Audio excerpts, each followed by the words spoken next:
Dimensions fantastiques. Une anthologie présentée par Barbara Sadoul.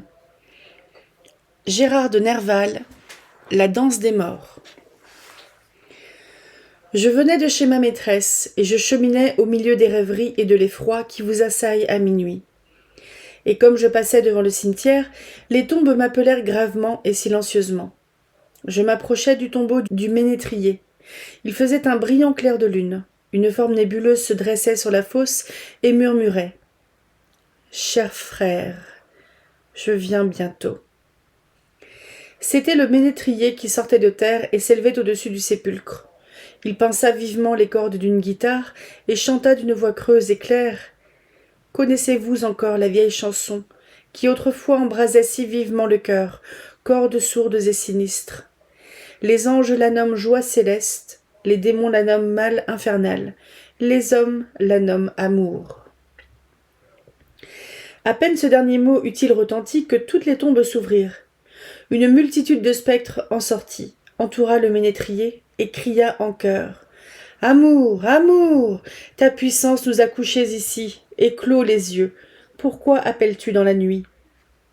Et cela hurlait confusément, soupirait et gémissait, et bruissait et bourdonnait, et croissait et résonnait. Et la folle troupe tourbillonnait autour du ménétrier, et le ménétrier pinçant avec force les cordes de la guitare. « Bravo, bravo, toujours fou, soyez les bienvenus. Vous avez compris mon évocation, nous reposons toute l'année, silencieux comme des souris, dans nos sépulcres. Soyons joyeux aujourd'hui. Avec votre permission, regardez, sommes-nous seuls ? Nous étions des insensés de notre vivant, qui nous abandonnions avec une folle ardeur à cette folle passion d'amour. Puisque nous ne pouvons plus aujourd'hui faillir, il faut que chacun de nous raconte fidèlement ce qu'il a autrefois entraîné, et comment l'a harcelé et déchiré cette folle chasse amoureuse. » Alors sortit du cercle, légère comme le vent, une forme maigre qui murmura « J'étais un ouvrier tailleur avec l'aiguille et les ciseaux. J'étais fort habile et fort preste avec l'aiguille et les ciseaux. Alors vint la fille du maître avec l'aiguille et les ciseaux. Elle m'avait piqué au cœur avec l'aiguille et les ciseaux. » Les esprits rirent joyeusement en chœur. Un second spectre s'avança, calme et grave. « Rinaldo Rinaldini, Scinderano Orlandini, et surtout Carlo Moore étaient les modèles que je m'étais proposés. J'étais, sauf votre respect, aussi amoureux que chacun de ces nobles personnages, et je m'affolais d'une femme on ne peut plus belle. Et je soupirais, et je gémissais, et comme l'amour m'avait brouillé la cervelle, je fourrais lentement ma main dans la poche de monsieur mon voisin. La police me chercha noise parce que je voulais essuyer les larmes que me causaient mes ardents désirs avec le mouchoir de poche d'autrui. Et selon la pieuse coutume des sergents, on me prit doucement par le milieu du corps, et la maison de correction me reçut dans son sein maternel. La vie de prison calma mes amoureux désirs.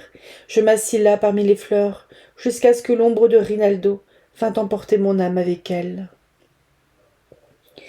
Les esprits rirent joyeusement en chœur. Un troisième personnage s'avança, fardé et paré. J'étais roi des planches, et je jouais les amoureux. Je beuglais de toutes mes forces. Oh Dieu! Je soupirais très tendrement. Oh! Le rôle que je jouais le mieux, c'était celui de Mortimer. Maria était si belle. Cependant, malgré les gestes les plus naturels, elle ne voulait jamais m'entendre. Un soir, comme je m'écriais désespérément à la fin de la pièce « Maria, ô sainte femme !» je pris vivement le poignard, et je me fis une piqûre un peu trop profonde. Les esprits rirent joyeusement en chœur. Un quatrième personnage s'avança dans un flot de drap blanc. Im weißer Flausch. Le professeur jasait dans sa chaire, il bavardait, et je dormais de bon cœur non loin de lui. J'aurais 1000 fois préféré être auprès de sa gracieuse fille. Elle m'avait souvent fait de tendres signes de sa fenêtre, la fleur des fleurs, la vie de mon âme. Pourtant, la fleur des fleurs fut à la fin cueillie par le dur Philistin, en faveur d'un riche scélérat. Je maudis la femme et le riche coquin, et je mêlai une herbe vénéneuse dans mon vin, et je bus la mort de Smolis. Il ajouta Je me nomme Lami Haina. Les esprits rirent joyeusement en chœur, et un cinquième personnage s'avança, une corde au cou. Le comte me vantait toujours en buvant. Baim Vain. Sa fille est pierre précieuse. Que m'importait ta pierre précieuse, mon cher comte? Ta fille me convenait bien davantage. Ils étaient protégés tous deux par des verrous et des serrures, et le comte avait un nombreux domestique. Mais que me faisaient serviteurs, verrous et serrures? Je grimpais hardiment à l'échelle. J'escaladais hardiment la fenêtre de ma bien-aimée, et j'entendis résonner ces mots. Doucement, mon garçon, il faut que je sois aussi là, car moi aussi j'aime la pierre précieuse. Ainsi parla le comte, et il me saisit fortement, et la troupe des valets m'entoura en chuchotant.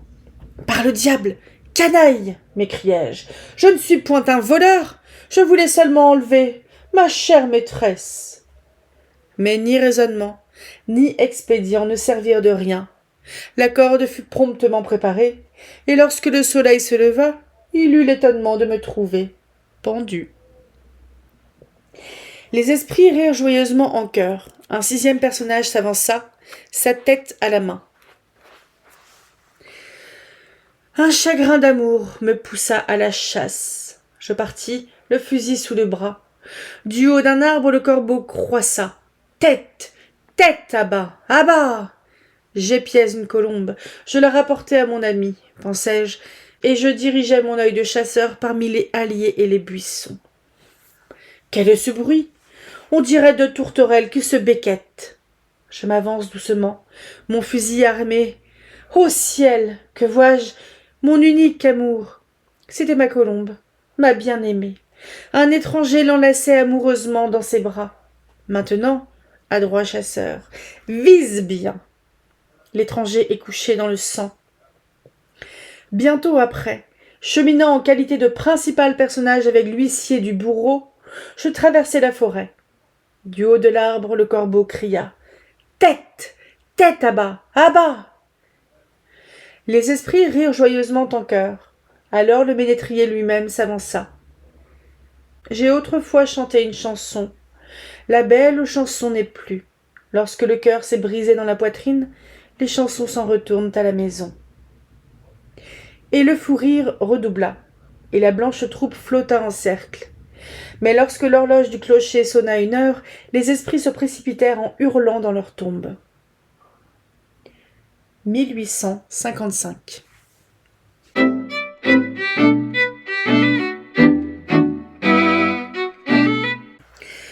Villiers de l'île Adam. Véra. À madame la comtesse d'Osmoy. La forme du corps lui est plus essentielle que sa substance. La physiologie moderne. L'amour est plus fort que la mort, a dit Salomon. Oui, son mystérieux pouvoir est illimité. C'était à la tombée d'un soir d'automne, en ces dernières années, à Paris.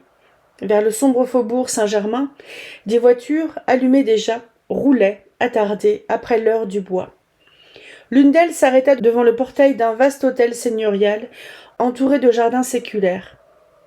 Le cintre était surmonté de l'écusson de pierre aux armes de l'antique famille des comtes d'Atholl, savoir, d'azur à l'étoile abîmée d'argent, avec la devise « Pallida Victrix », sous la couronne retroussée d'hermine au bonnet princier. Les lourds battants s'écartèrent. Un homme de 35 ans, en deuil, au visage mortellement pâle, descendit. Sur le perron, de taciturnes serviteurs élevaient des flambeaux. Sans les voir, il gravit les marches et entra. C'était le comte d'Atholl. Chancelant, il monta les blancs escaliers qui conduisaient à cette chambre où, le matin même, il avait couché dans un cercueil de velours et enveloppé de violettes, en des flots de batiste, sa dame de volupté, sa pâlissante épousée, Véra, son désespoir. En haut, la douce porte tourna sur le tapis. Il souleva la tenture. Tous les objets étaient à la place où la comtesse les avait laissés la veille. La mort, subite, avait foudroyé. La nuit dernière, sa bien-aimée s'était évanouie en des joies si profondes, s'était perdue en de si exquises étreintes, que son cœur, brisé de délices, avait défailli. Ses lèvres s'étaient brusquement mouillées d'une pourpre mortelle. À peine avait-elle eu le temps de donner à son époux un baiser d'adieu, en souriant, sans une parole, puis ses longs cils, comme des voiles de deuil, s'étaient abaissés sur la belle nuit de ses yeux. La journée sans nom était passée. Vers midi, le comte d'Atholl, après l'affreuse cérémonie du caveau familial, avait congédié au cimetière la noire escorte. Puis, se renfermant, seul avec l'enseveli, entre les 4 murs de marbre, il avait tiré sur lui la porte de fer du mausolée. De l'encens brûlait sur un trépied devant le cercueil. Une couronne lumineuse de lampes, au chevet de la jeune défunte, l'étoilait. Lui, debout, songeur, avec l'unique sentiment d'une tendresse sans espérance, était demeuré là, tout le jour. Sur les 6 heures, au crépuscule, il était sorti du lieu sacré. En refermant le sépulcre, il avait arraché de la serrure la clé d'argent, et se haussant sur la dernière marche du seuil, il l'avait jetée doucement dans l'intérieur du tombeau. Il l'avait lancée sur les dalles intérieures, par le trèfle qui surmontait le portail. Pourquoi ceci? À coup sûr, d'après quelques résolutions mystérieuses, de ne plus revenir. Et maintenant, il revoyait la chambre veuve. La croisée, sous les vastes draperies de cachemire mauve brochées d'or, était ouverte. Un dernier rayon du soir illuminait, dans un cadre de bois ancien, le grand portrait de la trépassée. Le comte regarda autour de lui la robe jetée la veille sur un fauteuil. Sur la cheminée, les bijoux, le collier de perles, l'éventail à demi fermé, les lourds flacons de parfum, qu'elle ne respirerait plus. Sur le lit d'ébène aux colonnes tordues, resté défait, auprès de l'oreiller où la place de la tête adorée et divine était visible encore au milieu des dentelles, il aperçut le mouchoir rougi de gouttes de sang où sa jeune âme avait battu de l'aile un instant. Le piano ouvert, supportant une mélodie inachevée à jamais. Les fleurs indiennes cueillies par elle dans la serre et qui se mouraient dans de vieux vases de Saxe. Et au pied du lit, sur une fourrure noire, les petites mules de velours oriental, sur lesquelles une devise rieuse de Véra brillait, brodée en perles. Qui verra, verra, l'aimera. Les pieds nus de la bien-aimée y jouaient hier matin, baisés à chaque pas par le duvet des cygnes. Et là, dans l'ombre, la pendule, dont il avait brisé le ressort pour qu'elle ne sonnât plus d'autres heures. Ainsi, elle était partie. Où donc? Vivre maintenant? Pourquoi faire? C'était impossible, absurde. Et le comte s'abîmait en des pensées inconnues. Il songeait à toute l'existence passée. 6 mois s'étaient écoulés depuis ce mariage. N'était-ce pas à l'étranger, au bal d'une ambassade, qu'il l'avait vue pour la première fois? Oui. Cet instant ressuscitait devant ses yeux, très distinct. Elle lui apparaissait là, radieuse. Ce soir-là, leurs regards s'étaient rencontrés. Ils s'étaient reconnus, intimement, de pareille nature, et devant s'aimer à jamais. Les propos décevants, les sourires qui observent, les insinuations, toutes les difficultés que suscite le monde pour retarder l'inévitable félicité de ceux qui s'appartiennent, s'étaient évanouis devant la tranquille certitude qu'ils eurent, à l'instant même, l'un de l'autre. Véra, lassée des fadeurs cérémonieuses de son entourage, était venue vers lui dès la première circonstance contrariante, simplifiant ainsi, d'auguste façon, les démarches banales où se perd le temps précieux de la vie. Oh! Comme aux premières paroles, les vaines appréciations des indifférents à leur égard leur semblèrent une volée d'oiseaux de nuit rentrant dans les ténèbres. Quels sourires ils échangèrent! Quel ineffable embrassement! Cependant, leur nature était des plus étranges, en vérité. C'étaient 2 êtres doués de sens merveilleux, mais exclusivement terrestres. Les sensations se prolongeaient en eux avec une intensité inquiétante. Ils s'y oubliaient eux-mêmes à force de les éprouver. Par contre, certaines idées, celles de l'âme par exemple, de l'infini, de Dieu même, étaient comme voilées à leur entendement. La foi d'un grand nombre de vivants aux choses surnaturelles n'était pour eux qu'un sujet de vagues étonnements, lettres closes dont ils ne se préoccupaient pas, n'ayant pas qualité pour condamner ou justifier. Aussi, reconnaissant bien que le monde leur était étranger, ils s'étaient isolés, aussitôt leur union, dans ce vieux et sombre hôtel, où l'épaisseur des jardins amortissait, les bruits du dehors. Là, les deux amants s'ensevelirent dans l'océan de ces joies languides et perverses où l'esprit se mêle à la chair mystérieuse. Ils épuisèrent la violence des désirs, les frémissements et les tendresses éperdues. Ils devinrent le battement de l'être l'un de l'autre. En eux, l'esprit pénétrait si bien le corps que leur forme leur semblait intellectuelle, et que les baisers, mailles brûlantes, les enchaînaient dans une fusion idéale. Long éblouissement. Tout à coup, le charme se rompait. L'accident terrible les désunissait. Leurs bras s'étaient désenlacés. Quelle ombre lui avait pris sa chair morte? Morte? Non. Est-ce que l'âme des violoncelles est emportée dans le cri d'une corde qui se brise? Les heures passèrent. Il regardait par la croisée la nuit qui s'avançait dans les cieux, et la nuit lui apparaissait personnelle. Elle lui semblait une reine marchant avec mélancolie dans l'exil, et la grave de diamant de sa tunique de deuil, Vénus, seule, brillait au-dessus des arbres, perdue au fond de l'azur. « C'est Véra, pensa-t-il. À ce nom, prononcé tout bas, il tressaillit en homme qui s'éveille, puis, se dressant, regarda autour de lui. Les objets, dans la chambre, étaient maintenant éclairés par une lueur jusqu'alors imprécise, celle d'une veilleuse, bleuissant les ténèbres, et que la nuit, montée au firmament, faisait apparaître ici comme une autre étoile. C'était la veilleuse aux senteurs d'encens d'une iconostase, reliquaire familial de Véra. Le triptyque, d'un vieux bois précieux, était suspendu, par sa sparterie russe, entre la glace et le tableau. Un reflet des ors de l'intérieur tombait, vacillant sur le collier, parmi les joyaux de la cheminée.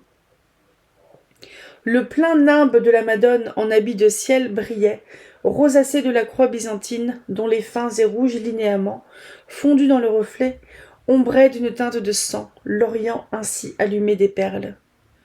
Depuis l'enfance, Véra plaignait de ses grands yeux le visage maternel et si pur de l'héréditaire Madone, et de sa nature, hélas, ne pouvait lui consacrer qu'un superstitieux amour.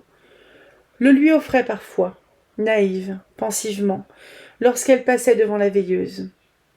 Le comte, à cette vue, touché de rappels douloureux jusqu'au plus secret de l'âme, se dressa, souffla vite la lueur sainte, et à tâtons, dans l'ombre, étendant la main vers une torsade, sonna. Un serviteur parut. C'était un vieillard vêtu de noir. Il tenait une lampe qu'il posa devant le portrait de la comtesse. Lorsqu'il se retourna, ce fut avec un frisson de superstitieuse terreur qu'il vit son maître debout et souriant, comme si rien ne se fût passé. « Raymond, dit tranquillement le comte, ce soir, nous sommes accablés de fatigue, la comtesse et moi. Tu serviras le souper vers 10 heures. À propos, nous avons résolu de nous isoler davantage ici, dès demain. Aucun de mes serviteurs, hors toi, ne doit passer la nuit dans l'hôtel. Tu leur remettras les gages de 3 années, et qu'ils se retirent. Puis tu fermeras la barre du portail. Tu allumeras les flambeaux en bas, dans la salle à manger. Tu nous suffiras. Nous ne recevrons personne à l'avenir. » Le vieillard tremblait et le regardait attentivement. Le comte alluma un cigare et descendit au jardin. Le serviteur pensa d'abord que la douleur trop lourde, trop désespérée, avait égaré l'esprit de son maître. Il le connaissait depuis l'enfance. Il comprit, à l'instant, que le heurt d'un réveil trop soudain pouvait être fatal à ce somnambule. Son devoir, d'abord, était le respect d'un tel secret. Il baissa la tête. Une complicité dévouée à ce religieux rêve. Obéir, continuer de les servir sans tenir compte de la mort. Quelle étrange idée. Tiendrait-elle une nuit? Demain, hélas. Ah, qui savait? Peut-être. Projet sacré, après tout. De quel droit réfléchissait-il? Il sortit de la chambre, exécuta les ordres à la lettre, et le soir même, l'insolite existence commença. Il s'agissait de créer un mirage terrible. La gêne des premiers jours s'effaça vite. Raymond, d'abord avec stupeur, puis par une sorte de déférence et de tendresse, s'était ingénié si bien à être naturel que 3 semaines ne s'étaient pas écoulées qu'il se sentit par moments presque dupe lui-même de sa bonne volonté. L'arrière-pensée pâlissait. Parfois, Éprouvant une sorte de vertige, il eut besoin de se dire que la comtesse était positivement défunte. Il se prenait à ce jeu funèbre et oubliait à chaque instant la réalité. Bientôt, il lui fallut plus d'une réflexion pour se convaincre et se ressaisir. Il vit qu'il finirait par s'abandonner tout entier au magnétisme effrayant dont le comte pénétrait peu à peu l'atmosphère autour d'eux. Il avait peur. Une peur indécise, douce. D'athol, en effet, vivait absolument dans l'inconscience de la mort de sa bien-aimée. Il ne pouvait que la trouver toujours présente, tant la forme de la jeune femme était mêlée à la sienne. Tantôt, sur un banc du jardin, les jours de soleil, il lisait à haute voix les poésies qu'elle aimait. Tantôt, le soir, auprès du feu, les 2 tasses de thé sur un guéridon, il causait avec l'illusion souriante, assise à ses yeux, sur l'autre fauteuil. Les jours, les nuits, les semaines s'envolèrent. Ni l'un ni l'autre ne savait ce qu'ils accomplissaient. Et des phénomènes singuliers se passaient maintenant, où il devenait difficile de distinguer le point où l'imaginaire et le réel étaient identiques. Une présence flottait dans l'air, une forme s'efforçait de transparaître, de se tramer sur l'espace devenu indéfinissable. D'athol vivait double, en illuminé. Un visage doux et pâle, entrevu comme l'éclair, entre 2 clins d'œil. Un faible accord frappé au piano, tout à coup. Un baiser qui lui fermait la bouche au moment où il allait parler. Des affinités de pensée féminine qui s'éveillaient en lui en réponse à ce qu'il disait. Un dédoublement de lui-même tel qu'il le sentait, comme en un brouillard fluide. Le parfum vertigineusement doux de sa bien-aimée auprès de lui.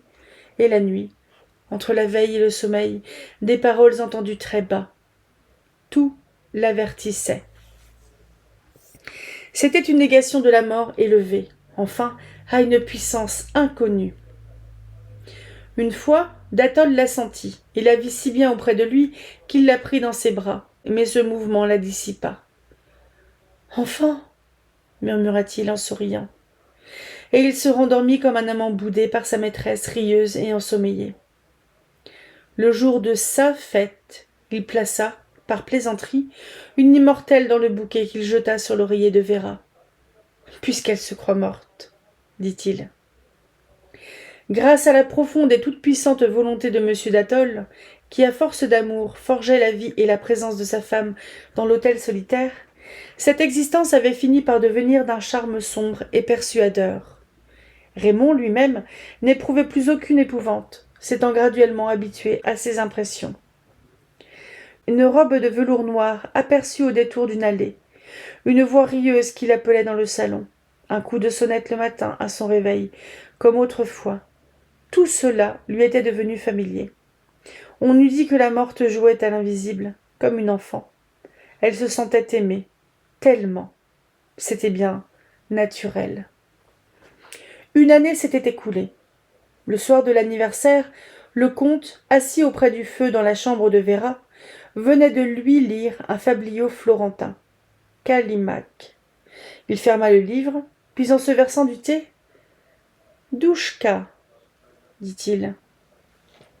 Te souviens-tu de la vallée des roses, des bords de la Lanne, du château des 4 tours?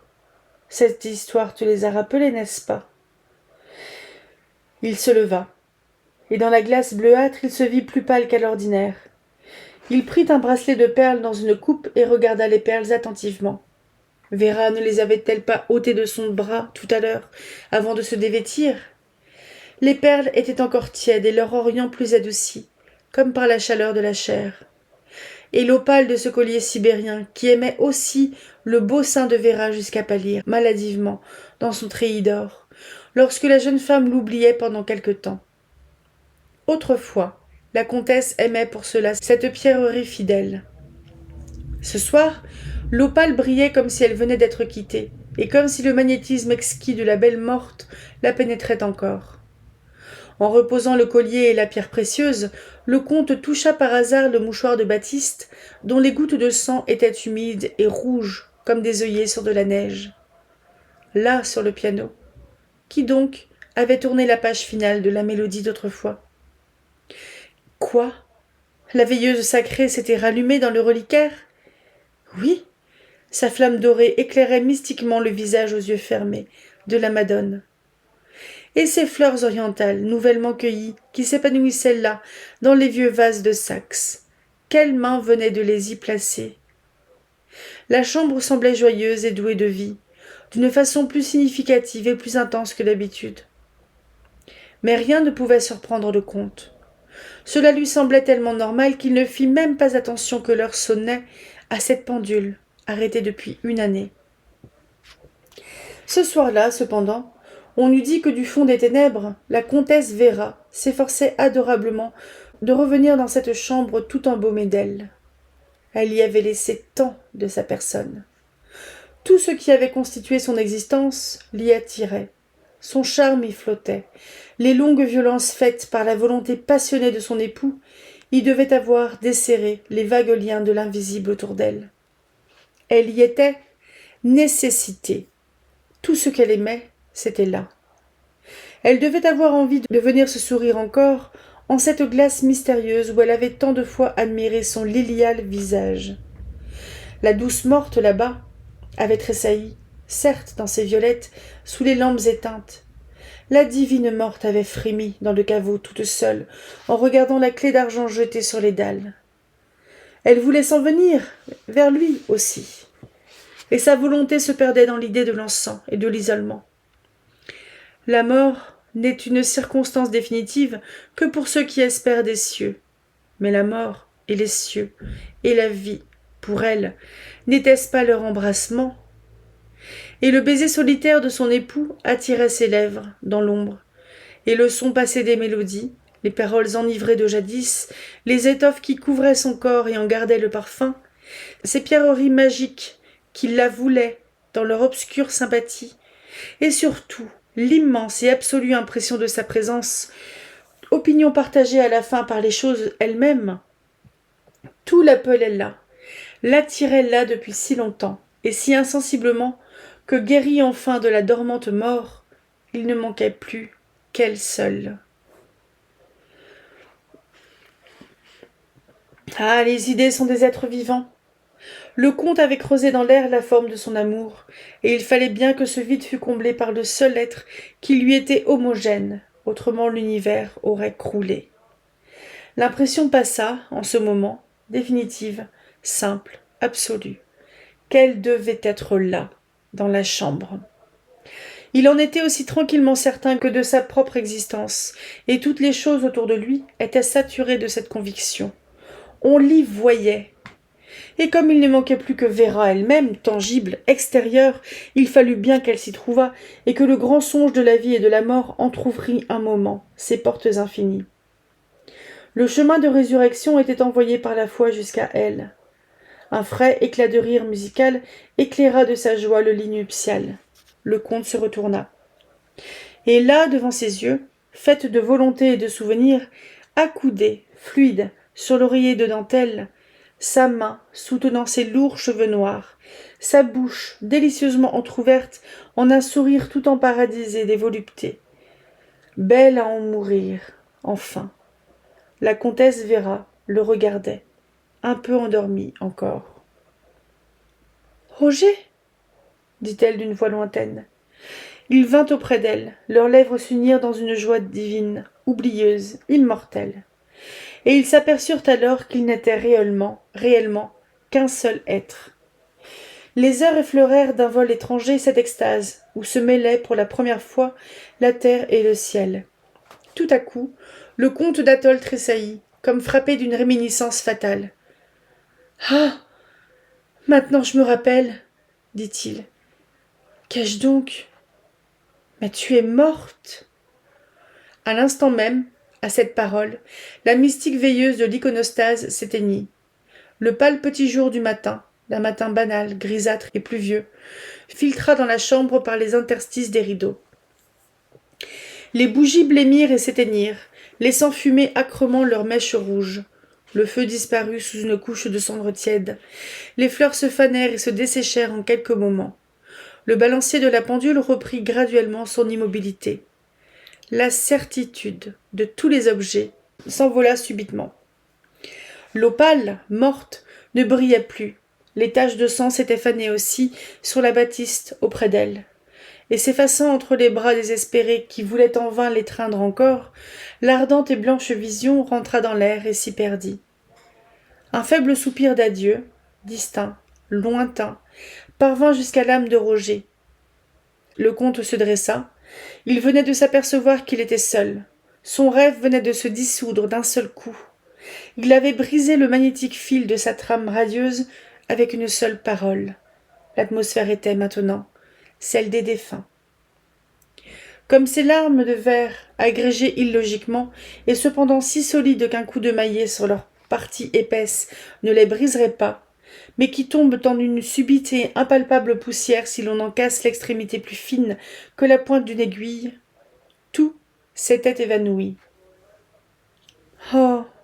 murmura-t-il, « c'est donc fini, perdue, toute seule. Quelle est la route maintenant pour parvenir jusqu'à toi ? Indique-moi le chemin qui peut me conduire vers toi. » Soudain, comme une réponse, un objet brillant tomba du lit nuptial sur la noire fourrure, avec un bruit métallique. Un rayon de l'affreux jour terrestre l'éclaira. L'abandonné se baissa, le saisit, et un sourire sublime illumina son visage en reconnaissant cet objet. C'était la clé du tombeau. 1874.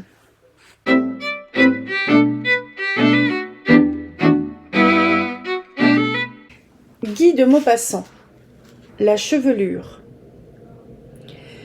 Les murs de la cellule étaient nus, peints à la chaux. Une fenêtre étroite et grillée, percée très haut de façon qu'on ne pût pas y atteindre, éclairait cette petite pièce claire et sinistre, et le fou, assis sur une chaise de paille, nous regardait d'un œil fixe, vague et hanté. Il était fort maigre, avec des joues creuses et des cheveux presque blancs, qu'on devinait blanchis en quelques mois. Ses vêtements semblaient trop larges pour ses membres secs, pour sa poitrine rétrécie, pour son ventre creux. On sentait cet homme ravagé, rongé par sa pensée, par une pensée, comme un fruit par un ver. Sa folie, son idée était là, dans cette tête obstinée, harcelante, dévorante. Elle mangeait le corps peu à peu. Elle, l'invisible, l'impalpable, l'insaisissable, l'immatérielle idée, minait la chair, buvait le sang, éteignait la vie. Quel mystère que cet homme tué par un songe! Il faisait peine, peur et pitié se posséder. Quel rêve étrange, épouvantable et mortel habitait dans ce front qu'il plissait de rides profondes sans cesse remuantes. Le médecin me dit « Il a de terribles accès de fureur. C'est un des démons les plus singuliers que j'ai vus. Il est atteint de folie érotique et macabre. C'est une sorte de nécrophile. Il a d'ailleurs écrit son journal qui nous montre le plus clairement du monde la maladie de son esprit. Sa folie y est, pour ainsi dire, palpable. Si ça vous intéresse, vous pouvez parcourir ce document. » Je suivis le docteur dans son cabinet, et il me remit le journal de ce misérable homme. « Lisez, dit-il, et vous me direz votre avis. » Voici ce que contenait ce cahier. Jusqu'à l'âge de 32 ans, je vécus tranquille, sans amour. La vie m'apparaissait très simple, très bonne et très facile. J'étais riche. J'avais du goût pour tant de choses que je ne pouvais éprouver de passion pour rien. C'est bon de vivre. Je me réveillais, heureux, chaque jour, pour faire des choses qui me plaisaient, et je me couchais satisfait, avec l'espérance paisible du lendemain et de l'avenir sans souci. J'avais eu quelques maîtresses, sans avoir jamais senti mon cœur affolé par le désir ou mon âme meurtrie d'amour après la possession. C'est bon de vivre ainsi. C'est meilleur d'aimer, mais terrible. Encore, ceux qui aiment comme tout le monde doivent-ils éprouver un ardent bonheur, moindre que le mien peut-être, car l'amour est venu me trouver d'une incroyable manière. Étant riche, je recherchais les meubles anciens et les vieux objets, et souvent je pensais aux mains inconnues qui avaient palpé ces choses, aux yeux qui les avaient admirées, au cœur qui les avait aimées, car on aime les choses. Je restais souvent pendant des heures et des heures, à regarder une petite montre du siècle dernier. Elle était si mignonne, si jolie, avec son émail et son or ciselé. et elle marchait encore comme au jour où une femme l'avait achetée dans le ravissement de posséder ce fin bijou. Elle n'avait point cessé de palpiter, de vivre sa vie de mécanique, et elle continuait toujours son tic-tac régulier, depuis un siècle passé. Qui donc l'avait portée la première sur son sein, dans la tiédeur des étoffes, le cœur de la montre battant contre le cœur de la femme? Quelle main l'avait tenue au bout de ses doigts un peu chauds, l'avait tournée, retournée, puis avait essuyé les bergers de porcelaine ternie? Qui donc l'avait portée la première sur son sein, dans la tiédeur des étoffes, le cœur de la montre battant contre le cœur de la femme? Quelle main l'avait tenue au bout de ses doigts un peu chauds, l'avait tournée, retournée, puis avait essuyé les bergers de porcelaine ternie une seconde par la moiteur de la peau? Quels yeux avaient épié sur ce cadran fleuri l'heure attendue, l'heure chérie, l'heure divine? Comme j'aurais voulu la connaître, la voir, la femme qui avait choisi cet objet exquis et rare. Elle est morte. Je suis possédée par le désir des femmes d'autrefois. J'aime de loin toutes celles qui ont aimé. L'histoire des tendresses passées m'emplit le cœur de regrets. Oh, la beauté, les sourires, les caresses jeunes, les espérances, tout cela ne devrait-il pas être éternel? Comme j'ai pleuré. Pendant des nuits entières, sur les pauvres femmes de jadis, si belles, si tendres, si douces, dont les bras se sont ouverts pour le baiser et qui sont mortes. Le baiser immortel, lui. Il va de lèvre en lèvre, de siècle en siècle, d'âge en âge. Les hommes le recueillent, le donnent et meurent. Le passé m'attire, le présent m'effraie, parce que l'avenir, c'est la mort. Je regrette tout ce qui s'est fait, je pleure tous ceux qui ont vécu. Je voudrais arrêter le temps, arrêter l'heure. Mais elle va, elle passe, elle me prend de seconde en seconde un peu de moi pour le néant de demain. Et je ne revivrai jamais. Adieu, celle d'hier, je vous aime. Mais je ne suis pas à plaindre. Je l'ai trouvée, moi, celle que j'attendais. Et j'ai goûté par elle d'incroyables plaisirs. Je rôdais dans Paris par un matin de soleil, l'âme en fête, le pied joyeux, regardant les boutiques avec cet intérêt vague du flâneur. Tout à coup, j'aperçus chez un marchand d'antiquités un meuble italien du XVIIe siècle. Il était fort beau, fort rare. Je l'attribuais à un artiste vénitien du nom de Vitelli, qui fut célèbre à cette époque. Puis je passais. Quelle singulière chose que la tentation! On regarde un objet et peu à peu il vous séduit, vous trouble, vous envahit comme ferait un visage de femme. Son charme entre en vous, charme étrange qui vient de sa forme, de sa couleur, de sa physionomie de chose. Et on l'aime déjà, on le désire, on le veut. Un besoin de possession vous gagne, besoin doux d'abord, comme timide, mais qui s'accroît, devient violent, irrésistible. Et les marchands semblent deviner à la flamme du regard l'envie secrète et grandissante. J'achetai ce meuble, et je le fis porter chez moi tout de suite. Je le plaçai dans ma chambre. Oh, je plains ceux qui ne connaissent pas cette lune de miel du collectionneur avec le bibelot qu'il vient d'acheter. On le caresse de l'œil et de la main comme s'il était de chair. On revient à tout moment près de lui. On y pense toujours, où qu'on aille, quoi qu'on fasse. Son souvenir aimé vous suit dans la rue, dans le monde, partout. Et quand on rentre chez soi, avant même d'avoir ôté ses gants et son chapeau, on va le contempler avec une tendresse d'amant. Vraiment, pendant 8 jours, j'adorais ce meuble. J'ouvrais à chaque instant ses portes, ses tiroirs. Je le maniais avec ravissement, goûtant toutes les joies intimes de la possession. Or, un soir, je m'aperçus, en tâtant l'épaisseur d'un panneau, qu'il devait y avoir là une cachette. Mon cœur se mit à battre, et je passai la nuit à chercher le secret sans le pouvoir découvrir. J'y parvins le lendemain en enfonçant une lame dans une fente de la boiserie. Une planche glissa, et j'aperçus, étalée sur un fond de velours noir, une merveilleuse chevelure de femme. Oui, une chevelure. Une énorme natte de cheveux blonds, presque roux, qui avait dû être coupée contre la peau et liée par une corde d'or. Je demeurai stupéfait, tremblant, troublé. Un parfum presque insensible, si vieux qu'il semblait l'âme d'une odeur, s'envolait de ce tiroir mystérieux et de cette surprenante relique. Je la pris doucement, presque religieusement, et je la tirai de sa cachette. Aussitôt elle se déroula, répandant son flot doré qui tomba jusqu'à terre, épais et léger. Souple et brillant comme la queue en feu d'une comète. Une émotion étrange me saisit. Qu'était-ce que cela? Quand? Pourquoi?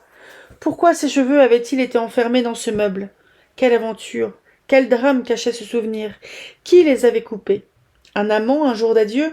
Un mari, un jour de vengeance?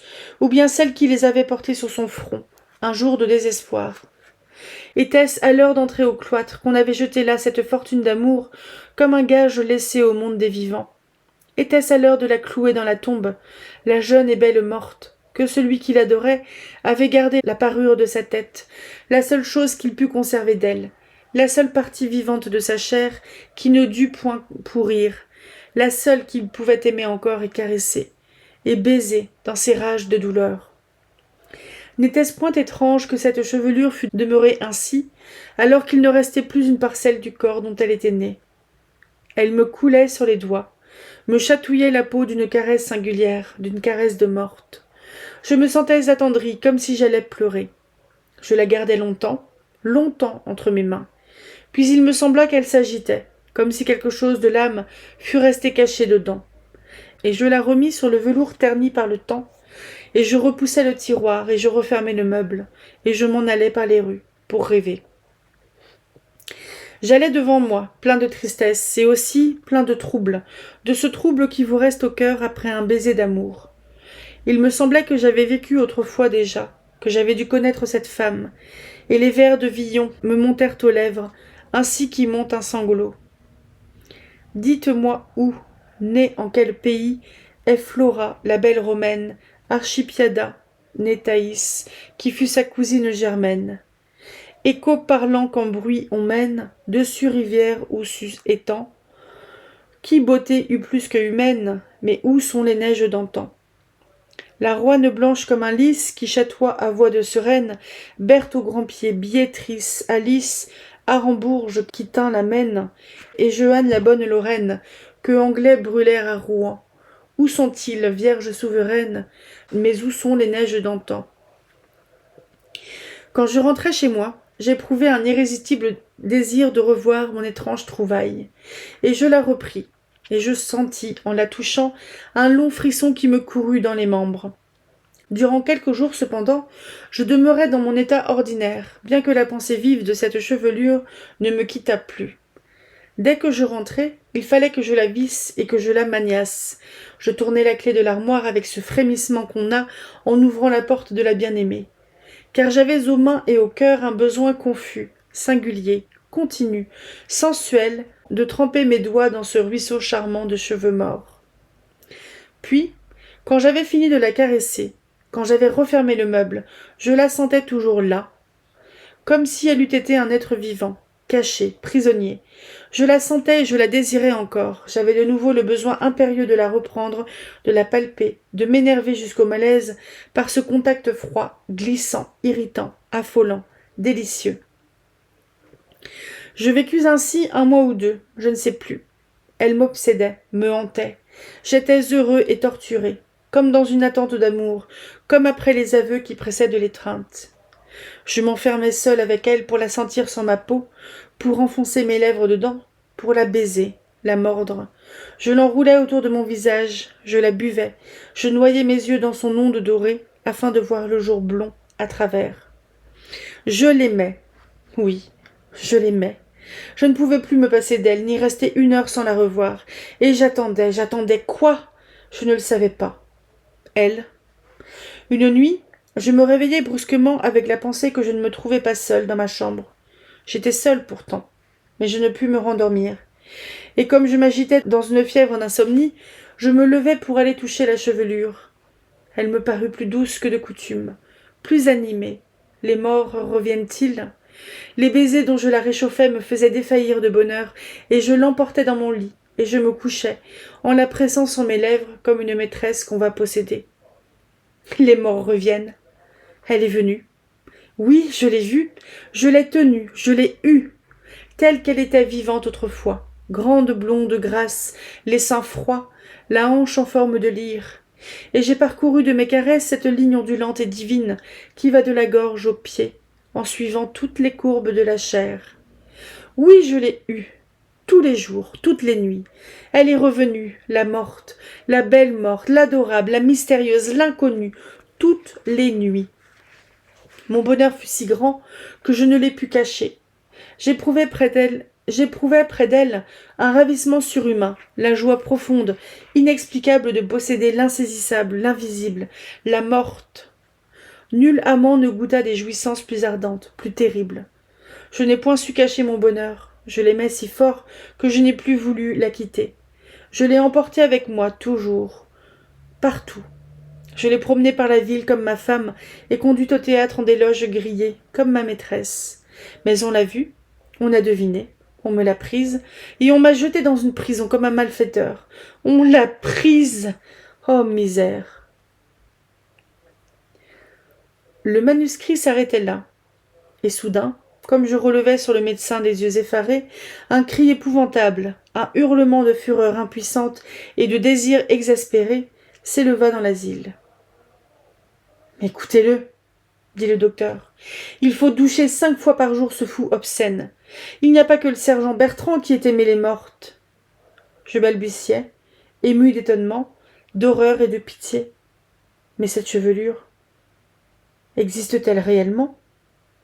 Le médecin se leva, ouvrit une armoire pleine de fioles et d'instruments, et il me jeta à travers son cabinet une longue fusée de cheveux blonds qui vola vers moi comme un oiseau d'or. Je frémis en sentant sur mes mains son toucher caressant et léger, et je restais le cœur battant de dégoût et d'envie, de dégoût, comme au contact des objets traînés dans les crimes, d'envie, comme devant la tentation d'une chose infâme et mystérieuse.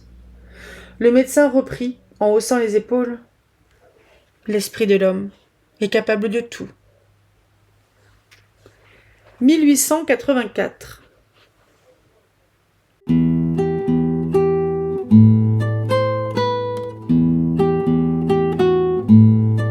Bonjour et bienvenue à la ressourcerie de l'écrivain. On est dans l'avant-dernier vlog lecture sur les dimensions fantastiques. Parce que vous voyez, là j'ai lu à peu près, je pense, les 3/4.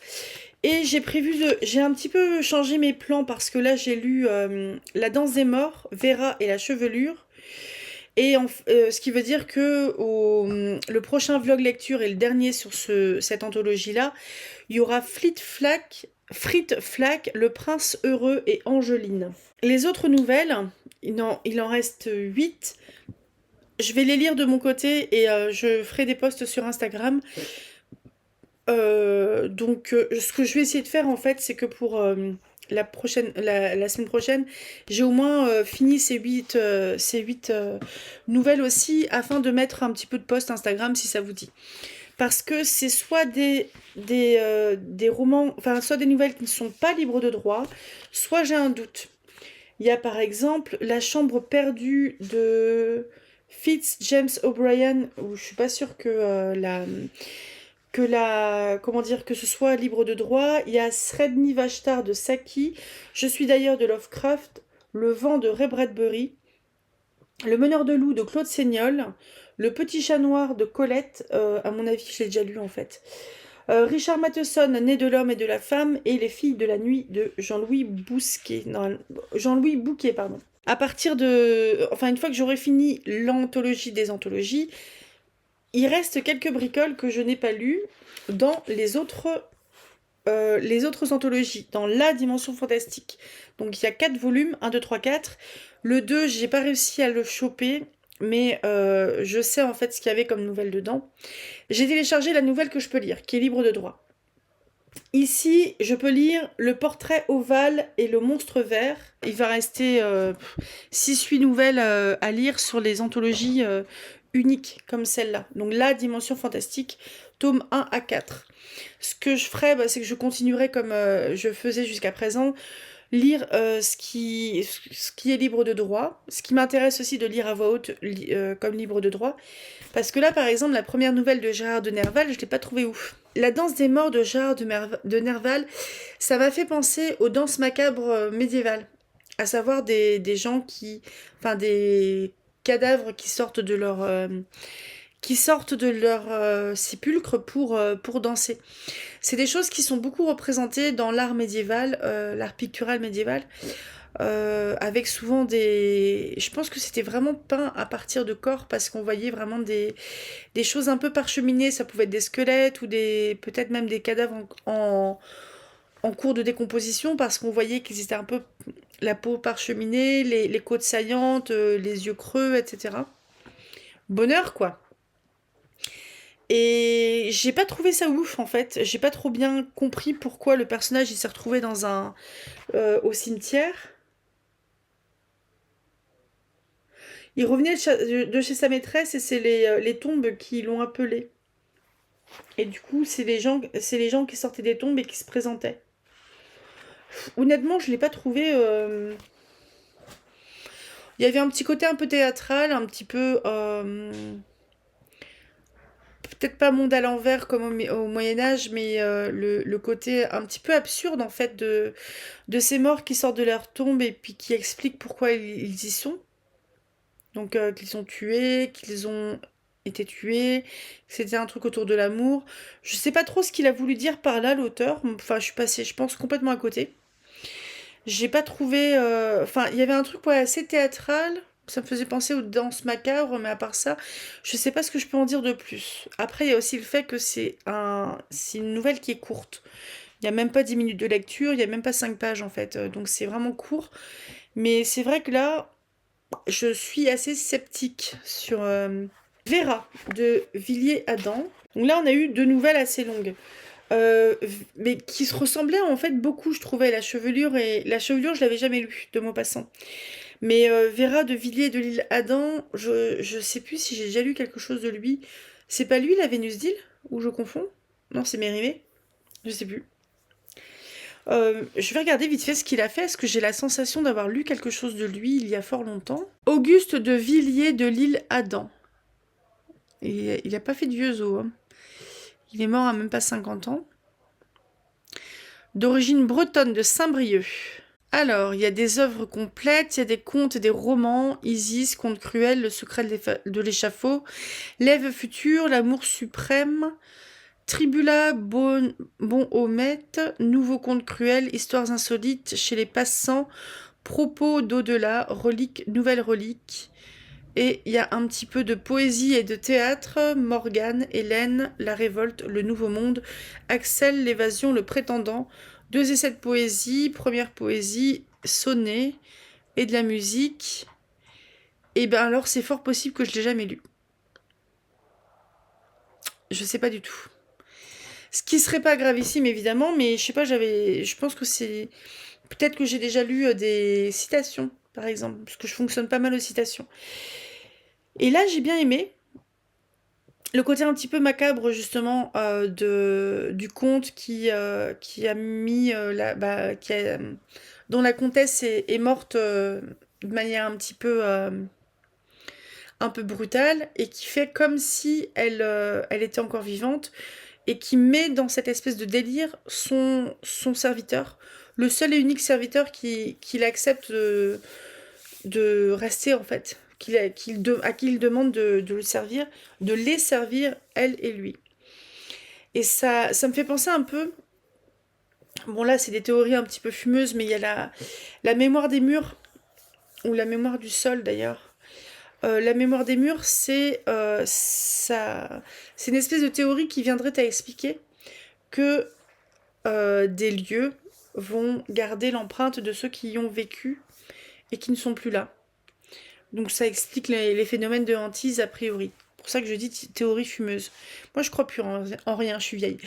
Et ce que je trouve intéressant, c'est que justement ça met un petit peu en lien ça, et comment la mémoire des morts dans cette nouvelle, la mémoire de la personne qui est morte, fait pour que ce souvenir devient quasiment vivant et continue à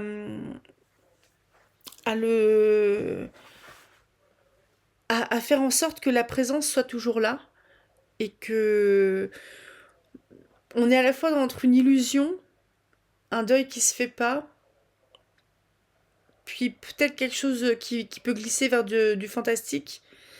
Mais j'ai trouvé ça chouette, ma foi. On est vraiment en plein dans du fantastique au final. On sait pas exactement ce qu'il en est. Est-ce que c'est lui qui n'arrive pas à faire son deuil et qui se persuade en fait de choses. Il y a, je sais pas, l'empreinte de la tête sur l'oreiller, les bijoux qui sont encore chauds, des choses comme ça. Et au final, la conclusion, elle est quand même vachement ironique. C'est tu veux continuer à vivre avec moi? Faut mourir. Je te file la clé. La clé de mon tombeau que tu as jeté dans mon tombeau. Ce qui fait qu'en fait, il a. Ce qui devrait se faire, en fait, c'est qu'il aille, entre guillemets, se reposer se recueillir sur son tombeau de temps en temps, etc. Donc c'est un mausolée, c'est les petites maisons, là, avec les tombeaux dedans. Et au final, le fait de l'enfermer, quelque part, c'est refuser qu'elle est morte. On est complètement là-dedans, hein.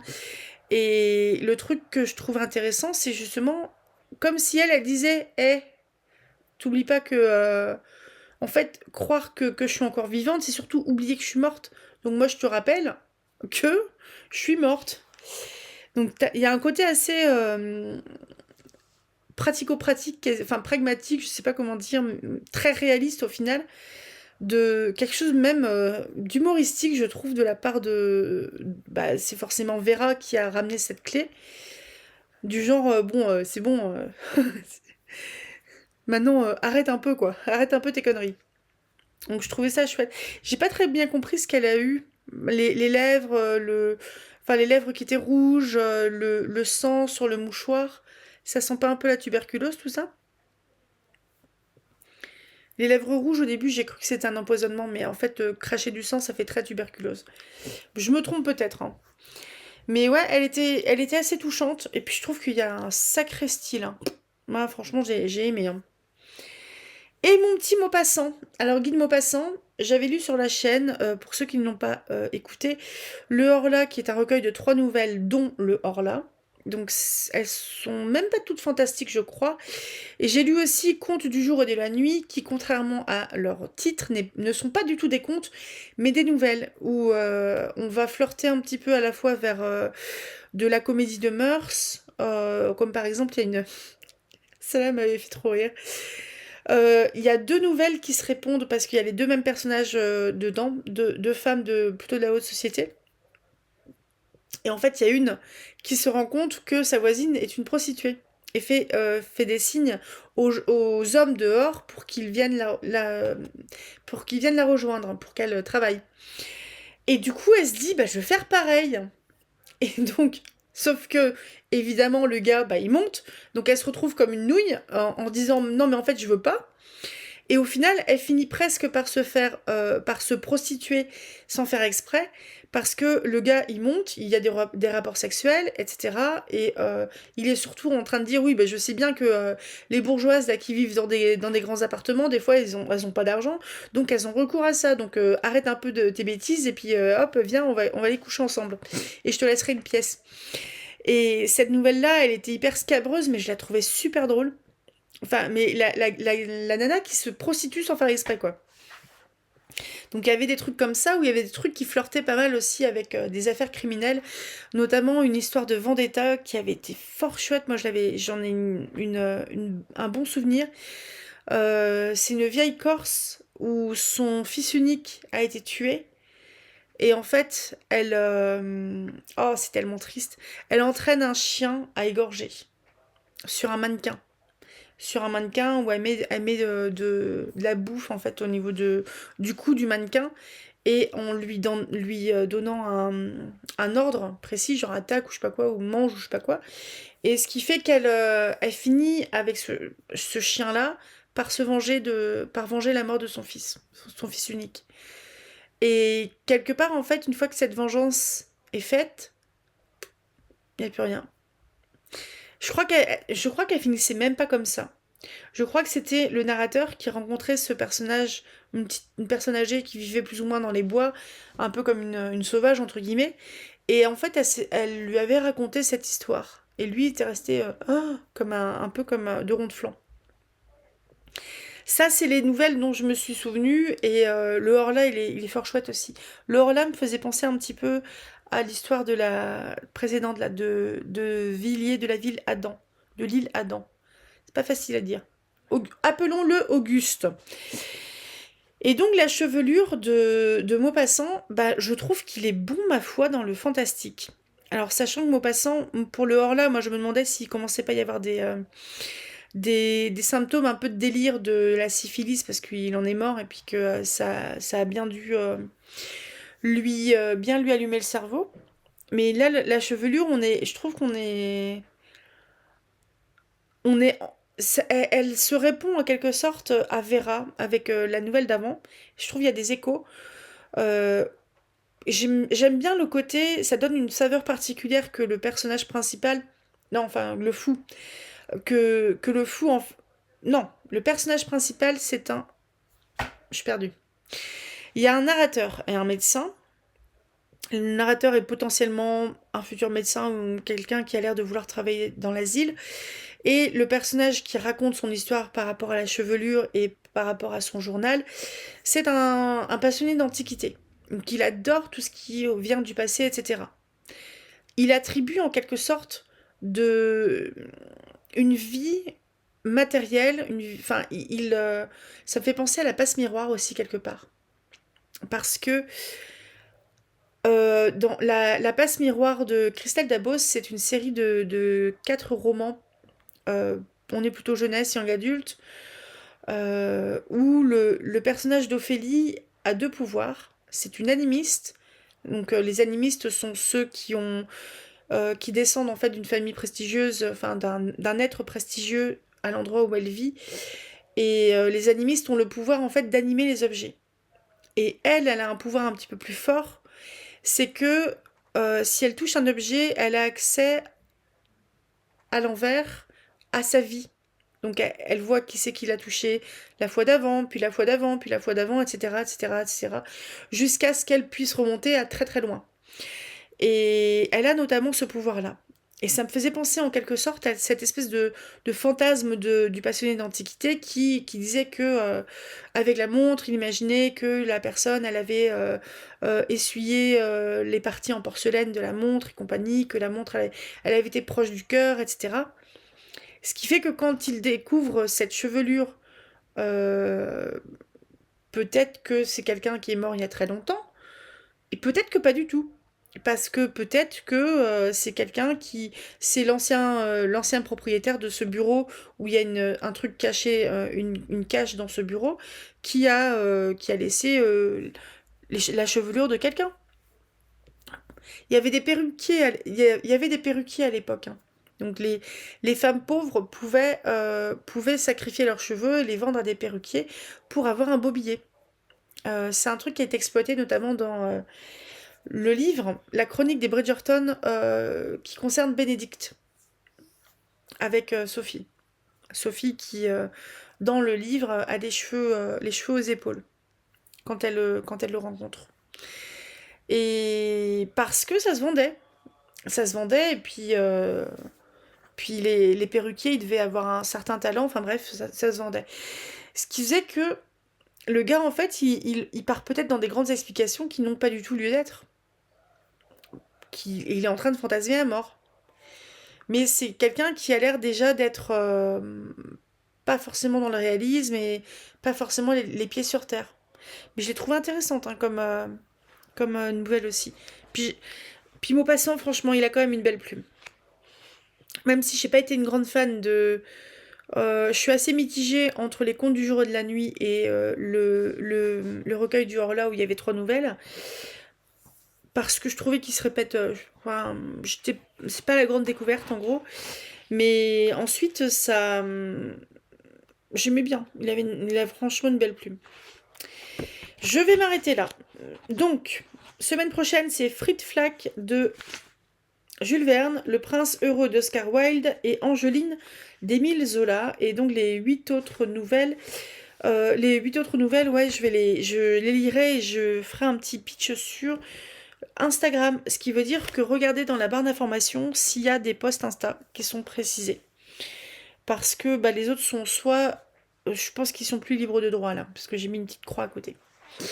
Je vous souhaite un très bon samedi. À demain pour la fin de la première partie de Shirley de Charlotte Brontë, si je me trompe pas. à mercredi prochain pour une prochaine vidéo sur je sais pas quoi encore, parce que je tourne en avance, je suis quelqu'un d'organisé, non je suis quelqu'un qui s'ennuie un peu des fois.